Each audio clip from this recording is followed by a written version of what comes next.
about decoding medical terminology. When I was in vet school, I was bombarded with a whole bunch of fancy sounding terms that seemed like they were 10 syllables way too long. I eventually had an epiphany about how to decode these terms, and if I knew then, as a first year student, what I know now, it would have made my studies so much easier. So whether or not you're in nursing school, vet school, med school, or even studying to be a physician's assistant, these tips will definitely help you. Remember when we had to learn all those prefixes, suffixes, and root words for the SATs? Well, that actually does come into play when it comes to medical terminology.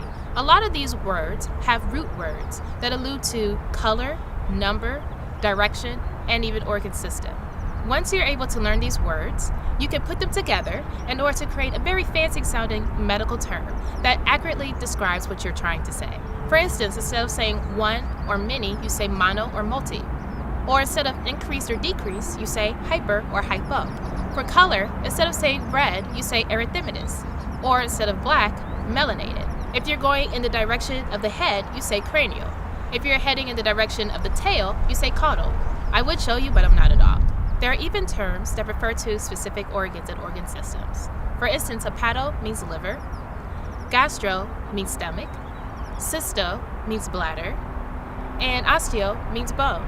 In order to further complicate things, there are terms that describe what happens to an organ, like megaly means enlarged, and atrophy means smaller.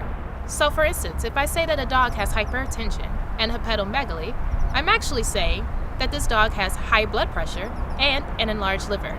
See, pretty simple. Make sure that you take the time to learn these root words. It'll make a world of a difference. And for all of you who are aspiring to go to graduate school, it's never too early to start making these flashcards for these root words right now. If you have any questions about medical terminology or related topics, please don't hesitate to leave a comment below. And don't forget to subscribe and like. See you